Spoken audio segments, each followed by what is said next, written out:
राजा जनक ने सीता स्वयंवर में राजा दशरथ को निमंत्रण क्यों नहीं भेजा। एक बार राजा जनक के शासनकाल में एक व्यक्ति का विवाह हुआ। विवाह के बाद वह पहली बार सज संवर कर अपने ससुराल को जा रहा था।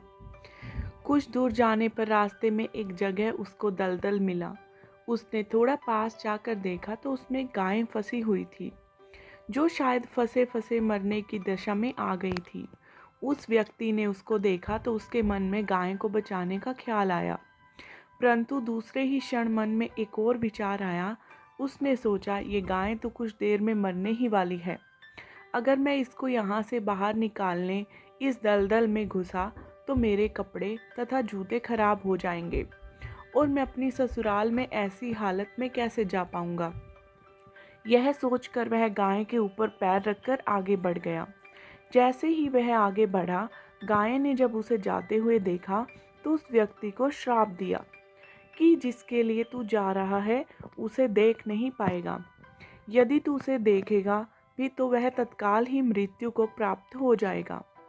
यह कहकर कुछ ही क्षण में गाय के प्राण निकल गए। उस श्राप को सुनकर वह व्यक्ति दुविधा में फंस गया।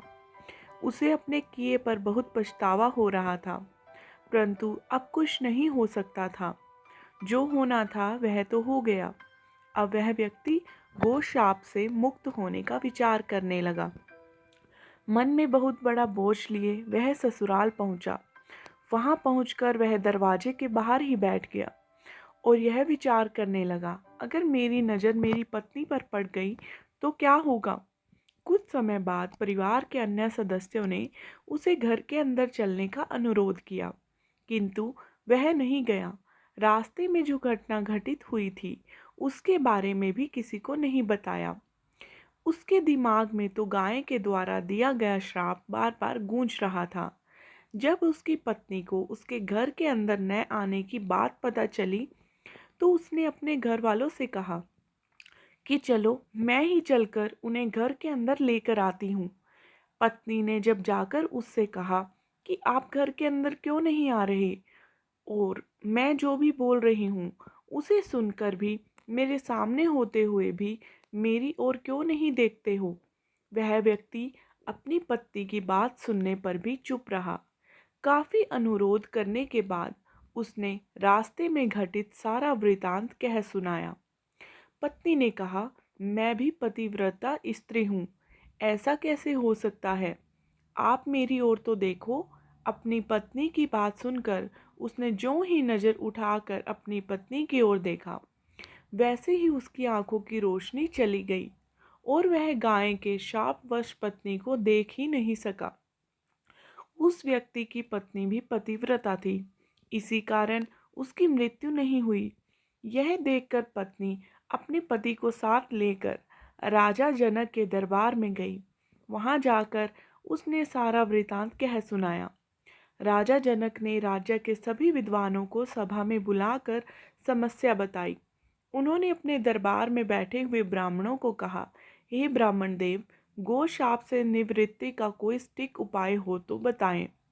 सभी विद्वानों ने आपस में विचार करके एक उपाय बताया।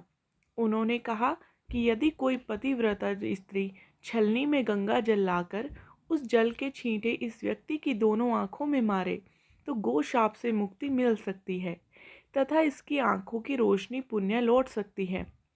राजा ने पहले अपने महल के अंदर की रानियों सहित सभी स्त्रियों से पूछा तो राजा को सभी के पतिव्रता होने में संदेह की सूचना मिली। ऐसा सुनकर राजा जनक चिंतित हो गए। तब उन्होंने आसपास के सभी राजाओं को सूचना पहुंचाई। उन्होंने उन्हें संदेश में कहा, उनके राज्य में यदि कोई पतिव्रता स्त्री है तो उसे ससम्मान राजा जनक के दरबार में भेज दिया जाए। जब यह सूचना अयोध्या के राजा दशरथ को मिली तो उसने पहले अपनी सभी रानियों से पूछा। प्रत्येक रानी का यही उत्तर था कि राजमहल तो क्या, आप राज्य की किसी भी महिला, यहाँ तक कि झाड़ू लगाने वाली भी क्यों ना हो, उसे भी पतिव्रता ही पाएंगे। राजा दशरथ को इस समय अपने राज्य की महिलाओं पर आश्चर्य हुआ और उन्होंने अपने राज्य की सबसे निम्न कार्य के अनुरूप मानी जाने वाली सफाई करने वाली को बुलाया। और उस महिला से राजा दशरथ ने सम्मान पूर्वक पतिव्रता होने के बारे में पूछा, तो उस महिला ने स्वीकृति में सिर हिला दिया। तब राजा ने यह दिखाने कर के लिए कि अयोध्या का राजा सबसे उत्तम है, उस महिला को ही राज सम्मान के साथ जनकपुर को भेज दिया। राजा जनक ने उस महिला का पूर्ण राजसी ठाट बाट से स्वागत सम्मान किया। तब राजा ने उस महिला को समस्या बताई, साथ ही ब्राह्मणों द्वारा जो उपाय बताया गया था वो भी बताया। महिला ने राजा को उस कार्य को करने की स्वीकृति दे दी। अगले दिन महिला छलनी लेकर गंगा किनारे गई। वहां पहुंचकर उसने प्रार्थना की, हे गंगा माता, यदि मैं पूर्ण पतिव्रता हूँ, यदि मैंने अपने तन और मन से अपने पति को ही परमेश्वर माना हो, तो गंगा जल की एक बूंद भी छलनी से नीचे नहीं गिरनी चाहिए। ऐसी प्रार्थना करके जब उसने गंगा जल को छलनी में भरा तो जल की एक बूंद भी नीचे नहीं गिरी। यह पवित्र गंगा जल कहीं रास्ते में छल कर नीचे ना गिर जाए, यह सोचकर उसने थोड़ा सा गंगा जल नदी में ही गिरा दिया और पानी से भरी छलनी को लेकर राज दरबार में जा पहुंची। राजा और दरबार में उपस्थित सभी नर नारी यह दृश्य देखकर आश्चर्यचकित रह गए। उस महिला को ही उस व्यक्ति की आंखों पर छींटे मारने का अनुरोध किया गया।